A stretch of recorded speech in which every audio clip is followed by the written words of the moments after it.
How did we meet? Oh, you just popped out after a very short and fast labour. I've been running up and down the stairs at the Royal Free for hours because they told me I'd have to have some kind of intervention unless you were born. So I thought, I'm not doing that. I just ran up and down the stairs for about... I was only 3 days late. Yeah, but they thought you were too small. Late to the party. In fact, you were huge. But anyway... I was really big. No, you weren't really big, but you were not small. And then I was just like, there was these back stairs that must have been a fire escape. So I just walked, they'd given me this, some kind of pessary or something. So I walked up and down, up and down, up and down, and down. And they put me in this bath and my water's broken. That was it. And then you were born about... Quickly after that, yeah. What was, worst birthday party you can remember me having as a child? Worst? Did you like throwing birthday parties? Not really, no. I mean, I was listening to your interview with somebody, or maybe you were talking to Emily and Tyler about parties, saying you found them very stressful. I'm thinking, what? I mean, sorry? I mean, you find them stressful.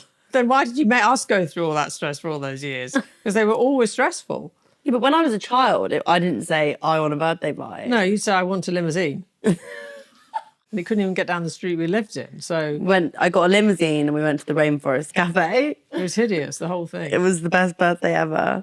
I remember another one. We went to see The Woman in Black or The Woman in White. Do you remember that? Oh, it was the ghost play. The ghost play, yeah, in Covent Garden. Yeah, I remember that. Maybe it's just us and one or two people. I remember that. I preferred those sort of small events. I think when there are a lot of kids just... Was it not my birthday when someone fell off a wall and there was loads of blood in the sandpit? Oh, yeah. That was your first birthday. That was my first that birthday. Was your brother, yeah. I remember that. Me, you don't remember that. That was my first birthday. So you didn't like throwing parties for your kids. But do you think when I was a kid, I was showing signs of someone that was going to be wanting to be like having all the attention on me? Definitely. But I also find it quite interesting the way you and your friends, every birthday is such a big deal for you. I mean, when I was your age, it was like maybe 21, 30, 40. But everything in between was just nothing very much. And it's with you lot. It's like so-and-so's birthday, and it's so-and-so's birthday, and we've got to do this. And they take about 3 days, and there's something on the Friday and something on the Saturday, something on the Sunday. And when you just get round to having a quiet drink with your friends, I'll be very glad. I did have a quiet drink with my friends on my birthday 2 weeks ago. Yeah, well, there you are. You've grown up. Well, it wasn't a quiet drink. It was about 35 people in a pub, but... It didn't involve me. It didn't involve you, and it was pretty low hassle for everyone. It was just like, if you're around... come. But I do agree. I think we have quite a big obsession with celebrating every year. And maybe it's because it's maybe because of the internet, to be honest. Yeah, people want to be able to post that they're doing something. It's weird. Yeah, it is quite weird. So you had a very big 50th birthday and then a big 60th. In your lifetime, yeah, but I had a big 21st. I remember that. My 30th. I remember my 30th. What did you do? I just had Rory then, and my parents used to give me this like champagne, like we'd have a kind of brunch for my friends. Because my birthday's on January the 2nd, so they do it on New Year's Day always. So they'd be at their house, which was much bigger than where we lived. So that was very nice. That's nice. Yeah. And then your 50th, we went to Paris. Yeah, I went to Paris for my 40th as well, but you may not remember that. I went to Disneyland and it absolutely pissed with rain. You went to Disneyland on your 40th birthday? That's why I don't want to have children. we went to Paris. Sacrificing your 40th birthday to go to Disneyland. I don't know why we went to Paris, and we thought while we were there, Disneyland had just opened. You wanted to go. But no recollection of it. Going there on January the 1st is not a good look. And everybody had this horrible plastic cagoules they wore in Disneyland when it rained. We sort of walked around with these yellow Macs. Would you say that you... But yeah, I had another party of my 50th in Paris. You had a great party for your 50th, which was... And I walked past the bar you had your 50th birthday in Paris the other day, and it's very cool. I thought that was very cool, because I just emailed everybody and say, look, I'm thinking of having my 50th birthday in Paris. Would you like to come? Thinking about, maybe 20 people would say yes, and 100 people replied. Wow. And 100 people came to Paris for my birthday. Really impressive, isn't it? Yeah. And then... You can pull a crowd. Mick Hucknall, who lived in Paris, he's a friend of ours, he sang me happy birthday. You see, I have no recollection of that night at all. It's so sad because I wasn't even that young. Were you drinking? No, we were like 12. Don't you? I remember it very well. My very best friend from America, Suzanne, she came over for it. No, I remember the bar because I walked past the bar the other day and everyone in the bar was so hot. And I was telling whoever I was with, oh, that's when my mum had her 50th birthday. And it's a really I just cool thought it was bar kind in of the cool that Marais. everybody said yes. I thought maybe about 30% of the people who came would say yes, but everybody said yes. Especially on 2 days after it wasn't. New It Year's was actually Eve. January the 4th or 5th, but I think Right. everybody just thought, oh, God, this is a really dull time of the year, and they got an excuse to do something nice. So. Yeah, I love that. And the bar was right by the Picasso Museum, so people could go and do that as well. And So how would you say you found being my mum? is that a party question? No, just in general. Oh, it's been wonderful, Grace, but it has been not without its Don't challenges. speak like you've got a gun to your head. No, it's obviously been wonderful because you're an extraordinary person, but it has been challenging, yeah. Difficult, lemon, difficult. Yeah, well, I look, you're a joyous person. You make me scream with laughter, but I do remember that night when you were in the Royal Free, were you with Emily and you'd fallen off a wall or Ella's roof or something. And It's funny actually because we... What the hell am I doing here at 2 a.m, sitting here with these idiotic teenagers who didn't have to be falling off a wall at 3 a.m? It wasn't a wall mount, it was a 5-story building. I know. That I fell off. You broke your tooth. Yeah, I broke my whole face. So you were always having, a lot of you were always having dramas of some sort. Yeah, but yes. No, I know. And actually, like, I was remembering a story I was telling someone the other day of something I put you through, and I can't remember what it was. Maybe it was that story when I fell off the roof, because that was quite scary, because we were all quite stoned, so also found it really funny. Yeah, and you were all laughing, and I remember Yeah. getting to the hospital and thinking, I don't find this funny at all. I didn't even feel much sympathy, if I'm perfectly honest. No, It that's was what you totally said avoidable. to me. You looked at me and you said, you're a joke. But And I you're said, very, yeah, I've been very- thinking of doing you were very comedy. determined. I do remember that. You know, it's like you decided you wanted a dog, that's it, and you didn't give up till you got a dog, and then you got the dog, and then you decided you wanted a horse, and then you didn't give up till you got the horse. And then our whole life was sort of determined by your horse and going there every weekend so you could ride your horse and Oh clean my up. God, you're making me sound so spoiled. No, I'd say you're just very determined to get what you wanted. Yeah. Yeah, that's true. That is true. Do you think that I've been bad at hosting parties over No, the I think years? you've got a great gift for friendship and parties. But do you not remember that party that I had at Jack's bar? Do you remember? And like, You ended up having a row with Jack. I had a row with Jack, and then my dad got annoyed that I'd had a row with Jack. So then I had an argument with my dad. So then my That was dad stressful. and my best friend weren't talking to me That was very for the whole of my birthday Yeah, well, you're quite party. good at having rows with people, but I think that's separate to your party throwing ability. Yeah. Maybe you just have rows No, with I think people when you're I stressed. think I used to get really stressed at birth. Like, do you remember my 21st birthday party when I wanted to walk in with those like Rastas. rastas that I was Yeah. working with at the time, and my dad playing the bagpipes Yeah. and wanted it to be my entrance. And you'd all organised my party. And actually, one of the things that I think about a lot that I feel really bad about, which I've told you this already, is you and Anna and Jack organised my 21st birthday. Or was it just you and Anna? I can't remember. No, you, Anna and Jack. And I made a speech. You didn't mention And it. you were the only people I didn't mention. Okay, well, never mind. And I feel really bad about it. I didn't notice. I that thanked this video. Dad and Audrey, your mum. Okay, all right. Well, So I'm sorry about that. but I think you have a great gift for.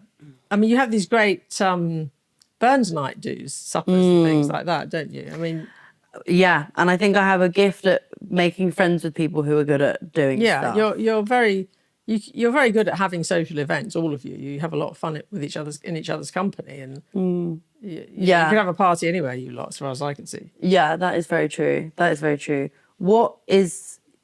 How old are you now? 67. How do you think you look so young? I don't think I do look that young.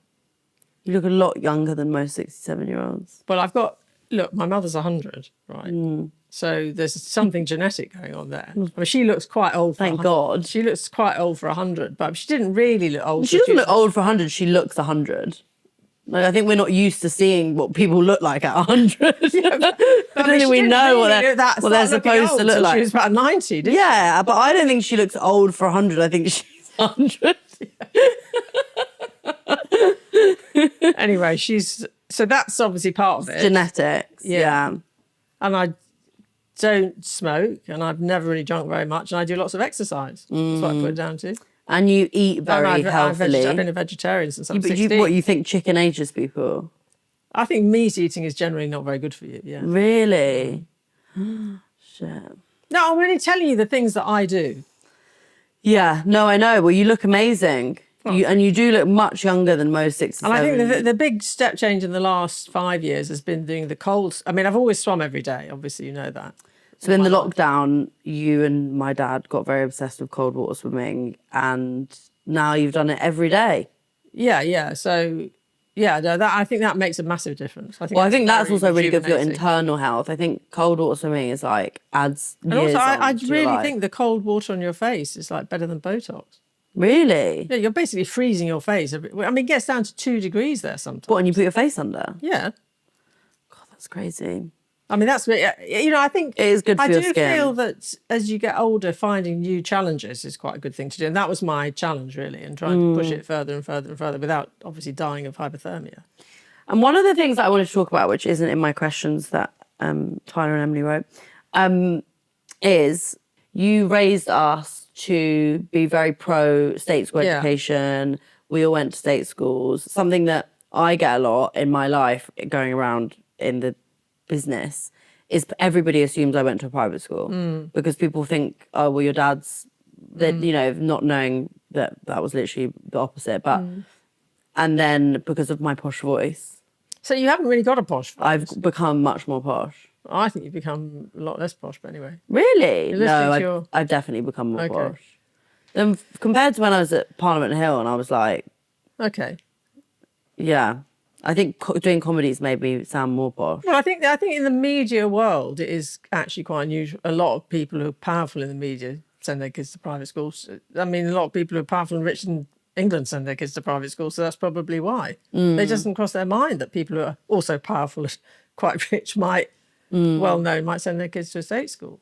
And that's why. I know, and it's so interesting because I think it's such a complicated thing to talk about, but one of the things that I get annoyed about is that people know me. If they know who my parents are, it's usually because they know who my dad is, and they don't. And so when I get people calling me like annoying private school girl on the internet, I'm like, annoying and girl, but please never say that I went to a private school, because my mum would be so upset if people thought that. But, it's one of the lesser known things, I think, because of how everybody talks about my dad, is that you've, influenced a lot of people to think differently about state schools, definitely influenced us so much in the way that we think about them, and meant that I go out in the world arguing with people about the fact that Good. the education system in this country creates so many problems because of, how underfunded it all is. So that's, I don't... Well, it just divides people up at a very young age in a way that isn't good for society, I don't think. Yeah, but also people who go to private schools often get, to places that But they that can is, access. I mean, that probably is partly to do with who their parents are. Because I think kids in state schools with affluent middle-class parents are probably going to do just as well as they would in a private school. I mean, I know that from looking at the evidence. The point is there are a lot of other young people in state schools who don't have those chances. And if you those schools just become sort of a rump for the poorest people in society, then that's not going to help them, is it? Public services work well when everybody uses them together. Yeah, and that's what I always try and say when I have this argument with people, because the thing that people always say when you start talking about private schools is they say, well, I couldn't get my kid into this school, I had to send them to a private school, or I wanted to create more space at this private school so that someone who needed to get into it could have access to it. I've heard all the arguments. Totally, I know, but the point is that that's not how it works. It works on, if more people use this thing, the government will give them more money. I mean, people have said the craziest things to me, like, you can't send them to a private state school because they won't be able to read. That was the first thing I was told. They'd have Cockney accents, as if that mattered. They'd have bad manners. That's what one woman said to me, I couldn't possibly send my kids to a state school because they'd have bad manners. And then when your brother got into Oxford, at least 2 people I know said to me, oh, was it part of a special scheme for people from state schools? Really? Yeah. People are idiots. Yeah. We grew up hanging out with lots of kids who went to private schools in North London. Anyway, I think you guys have better parties. Yeah, we have definitely got better parties. But we actually, when we were teenagers, we used to go to their parties because they had much nicer houses. Yeah, okay. Yeah, I'll grant you that, but we've got a nice house. Yeah, but you wouldn't let me have a party. No, that's true. Unless you were away. Well, that's because I remember my own teenage years in London were like. Yeah, well, Yeah. which for what? Well, lots of people having parties and. Did you ever have parties? I had one party when I was at my parents' house when I turned 18. And in fact, when my mum turned 100, and some of her friends came to that party we threw for, one of them reminded me that I'd asked him to be the bouncer. David Miles on my 18th birthday party. Yeah. Oh my God, because that's so what used funny. to happen. I mean, people would just think, oh, there's a party at Fiona's that's house what we used to do. We'd all turn up there. And I wasn't going to have that happening. Yeah, we used to do that, and it was bad. It was really disrespectful. Bad. It was a bit like the opposite of the Bullingdon Club. We'd go to these really rich people's houses and just kind of like fuck them up. Mum, what do you think makes a bad guest at a party? A party or like a dinner or like even like when your mum's 100th birthday, like what makes a bad guest? It doesn't have to be like a big party. It could be like a dinner party or I don't know, because I don't like thinking about people like that. I mean, everybody is who they are, and in some ways people's odd behaviour at social events makes them more interesting. Yeah, well, I love when people are weird. We had one dinner. We invited this very prominent Conservative politician, and he arrived in a Rolls Royce, which also couldn't really get down our street. And I don't know why, because I think I was eating fish then, that's right, I wasn't eating meat. And the starter had crab in it. And he took one bite of me, he said, "Is this got crab in it?" And I said, "Yeah." He said, "I can't eat crab." But he rushed out the house. Oh my God. And then threw it all up the street. Wow, we were just talking about food allergies. And he was really very, at the time, he's dead now, so you probably wouldn't have heard of him, but he was a very well-known Right, so you nearly killed him. But I thought that was Another one bites the dust. was kind of a bit of a dramatic thing to do during the first call. Yeah. I think people who stay too long, I think when you give them the sign that you want to get to bed, and they don't leave, which is for you at like 9 o'clock. That's right. Well, that's You why invite people around. because I don't really have social events anymore. Because you like going to bed at 9. Quite late now. It's like I've got to be in bed at 10, so I can't have people for dinner. I know, but that's what's so funny is like you and Dad are the same in that sense that if someone's out saying someone out saying they're welcome till 11 would be really rude to you. Well, he would just go to bed and leave them with me, and if they. But I'm telling you, you can't read the room and tell that people want you to leave, then that's a problem. No, I know. But I think a lot of people do that when they're pissed. They don't know that they're overstaying their welcome. Yeah. But I do agree, and I think that's a good thing for people to be aware of is when it's very obvious that people want you to leave. Have I ever embarrassed you at a party? I mean, it was quite embarrassing when you threw a complete strop with Jack in the first few minutes of your own party. Yeah, but that was embarrassing for me. It was my friends. Yeah, but I mean, it was you. What about that? Was the night with the balloons? The what? The balloon. Yeah, yeah, that's right. Yeah, I got up in the morning. There were people in the garden. I thought, well, there's people blowing balloons up in the garden for. The balloonists.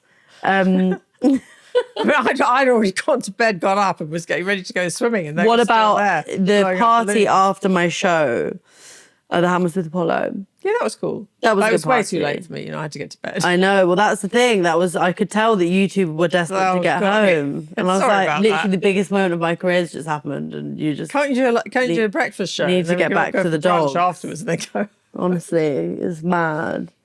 Do you think that because my dad doesn't like hosting parties at all? Do you think that being with him has meant that you are also less of a host now? Because it's not his thing? Probably. Yeah, I mean, we've had quite a few. We did used to have quite a lot of parties. Really? Yeah. No, maybe not. No, you didn't. No. I remember having a party when you got sacked from the Daily Mirror. Right. Yeah, maybe not. But he's very antisocial. He's so antisocial. Yeah. You're quite antisocial. Well, I've got more so since I've liked being in bed by 9 o'clock. But you are quite. I did an impression of you the other day to someone. I was saying, you go to a party, and then once you feel you've been there for long enough for it to not be rude to leave, you say, "I'm so sorry, I've got to get back to the dog." What I thought the Joe Lycett thing was just, he says, I'm going to the toilet and never Yeah. comes back.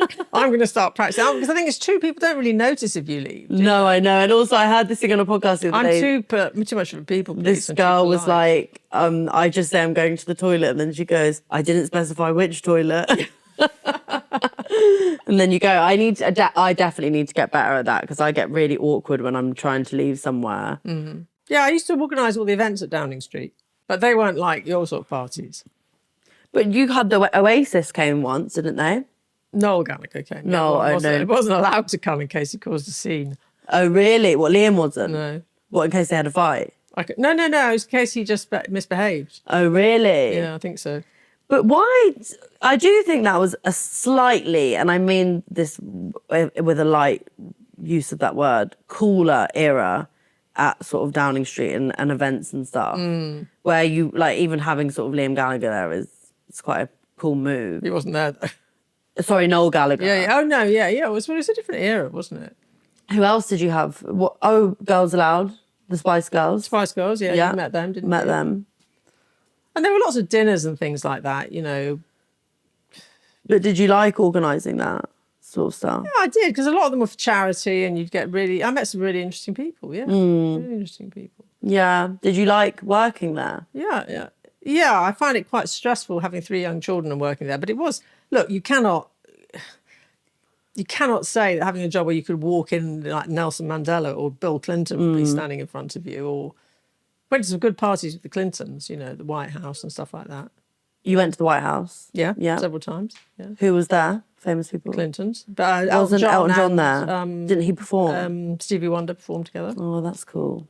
Yeah. But you know, you're going to hate me for saying this, but we were so tired and desperate to get to bed. It was like, when's it's going to end? Wow. But that's like when we were in Boston, me and my mum, we were walking through this park and mum said, oh, this guy's about to speak. It was like 2006. Yeah. This guy's about to 2007. speak and I think he's going to be the next president. And I was like, I'm so tired and I don't care about who the hell's going to be the president. Anyway, it was Barack Obama and it was like quite a small crowd and you went and watched it, didn't you? Yeah, I did. Yeah. And I wish I'd have gone. Yeah, it was cool. Yeah. And the other very memorable dinner we had was with Princess Diana. Oh, that dinner when she was flirting with Dad. Yeah, it's just us and the Blairs and another couple. Yeah, and her. At her house. No, it was in Hackney.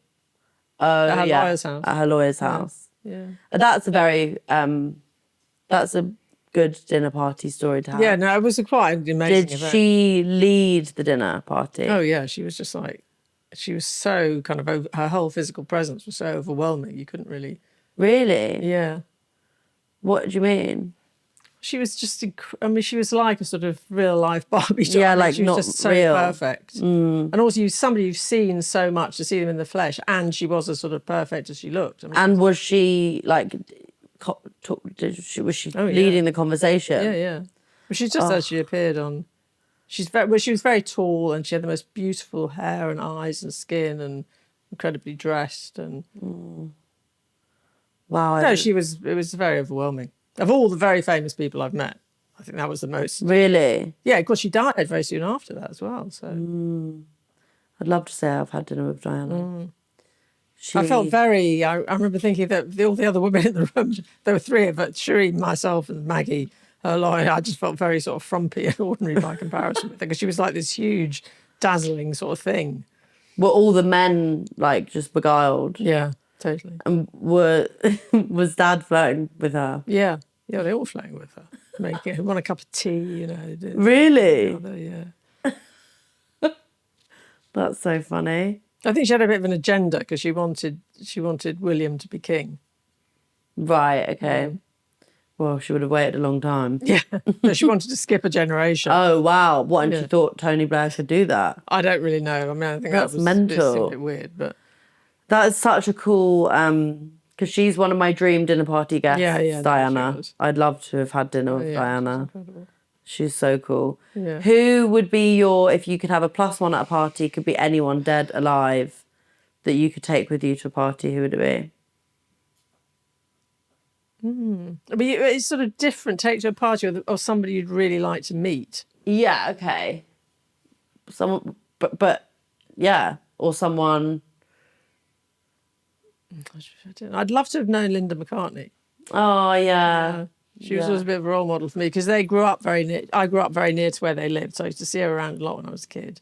And she always struck me as very ahead of her time in terms of she didn't really care that much about what people thought about her, or she didn't appear to. And she dressed exactly as she wanted. And then she did that whole vegetarian thing before anybody else did it. I thought she was a real pioneer and a sort of role model, really. That's a really I'd love to good have known one. her. Yeah. That's a really good one.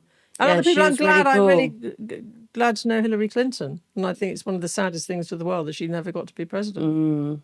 She's a formidable and smart and very funny, warm person. Totally not what people think about her. Well, that's been a very good smear campaign because people do really hate her. Do they? Well, I think people find, but this is the issue. Unfortunately, people hate women in powerful positions. Yeah. They just hate it. It's even like, you see it I so still much. really like Kamala Harris. I think I'd love to meet her. Yeah, yeah. I thought she was brilliant. I hate the way she's been sort of retrospectively destroyed, as if it was her fault. What was it that she just did a public appearance at? I don't know, but she's cool, in my view. Yeah, and Michelle Obama has just gone on my favourite podcast. Oh, yeah, I'd like to meet her. Yeah. I'd love to meet her. Yeah. I love her books. Yeah, She's great. She's amazing. She would also be an amazing plus one. Actually, Ayame. So I wouldn't be taking any men as my plus ones, put it that way. No. I think Linda McCartney is good. Ayame, who just came here, said that she would take Barack Obama to a party. They would be good guests. But just to go back to Hillary Clinton, that's what I loved about her. I was terrified. We were all terrified of meeting her after the 1997 election because she seemed very kind of austere and quite, severe and sort of, but she just immediately put us like, oh, he's very, very funny, very warm, very relatable. Yeah.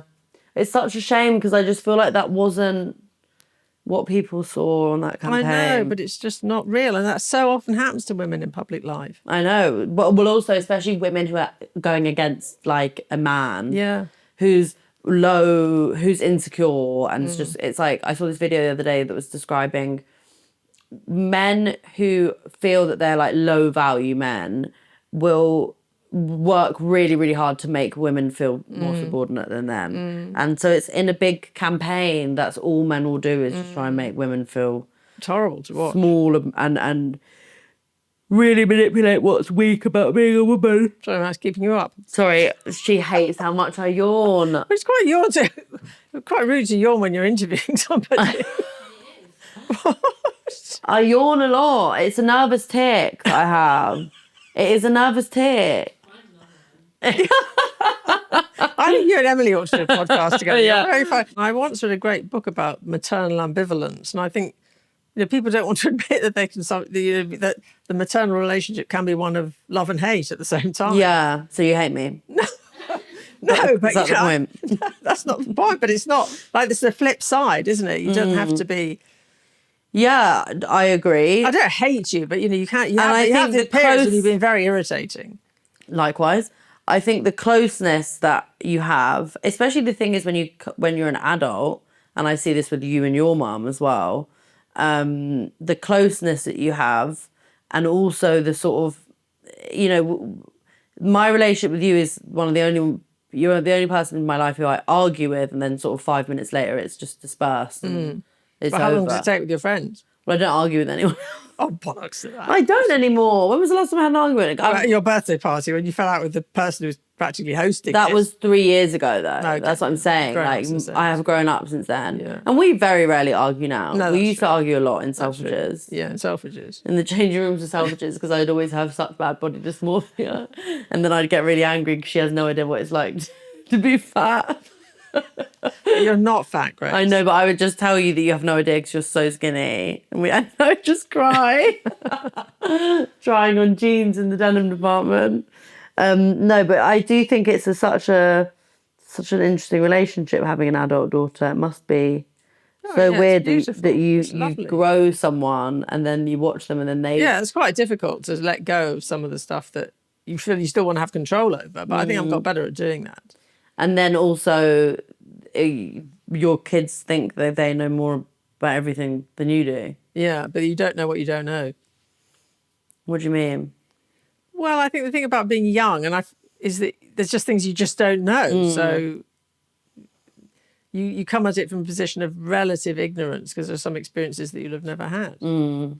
Yeah. And sometimes I talk to you about things that there's some political situation we were talking about recently in the past, and it's like you didn't even know what it was. You didn't know what had happened. Well, Anna called the Good Friday Agreement the Bank Holiday Agreement the other day. No, it was something else. It was something else like that. And of course, I realised, well, why would you know? What was it? I can't even remember, but I mean, World War II, maybe. No, it was way before you were born. But it was, Yeah. you know, things that were real in our lifetimes mean nothing to you unless you studied it in history or read about it. Yeah, which must feel really weird. And in our life, because, you know, we're such political people and we think about politics all the time and argue about it and read about it. And would you say that I'm not very political? No, I think you are, but I think you and your friends have got a very different outlook on politics, which I think is more healthy. Because it's very not, I regret in a way how kind of this whole party loyalty thing that we have in this country. You have to be with one party or the other. Yeah, but maybe it's not this country, it's you, like you guys and like a lot of people in your life. Yeah, but I think you look at the issues and you make your minds up about people based Well, I on really like this new leader of the Green Party. There isn't a new leader of the Green Party. Well, the one who's Leo, whatever his name is. He's an actor. The one who's standing to be Yeah. leader. Yeah, well... I like him. Yeah, I mean, I think it's very good to just take an objective look at people and their decisions and their policies and decide what you agree with rather than think, well, I'm always going to be Labour or always going to be Conservative. Yeah. Because that's an like a atrophying football way. team. And that you don't get any growth that way. And I think you're always growing and developing your ideas based on your experience in life. And I think with my generation, particularly us, because we grew up in the Labour Party, it was like you had to be loyal to everything the Labour Party did. Which is so dumb, especially Well, now. now I really regret Keir it. Starmer. Well, I'm not going to comment on that. Why not? Because I'm not. But I just think there are things that I don't agree with, and I think you should be able to say what you don't agree with. Well, you're not saying it though. No, I mean, because I've made it perfectly clear that I left the Labour Party. And there were certain reasons why I left, and Dad was expelled from the Labour Party for Yeah, by literally the best person ever, Jeremy Corbyn. Love him so much. Well, I love that's a Jeremy lot. Corbyn. All I will say is I think that some of what Jeremy Corbyn wanted to do was right. Yeah. I think he was probably the wrong person to do it. But if you had some of his policies Yes, but embodied in a different politician, that would be. And he also does have a lot of integrity, Jeremy Corbyn. He stays true to his brand and to his messaging. And Keir Starmer does not seem to do that. Anyway, I love you very much. I love you and too, I'm so Grace, glad darling. that we, now don't argue anymore.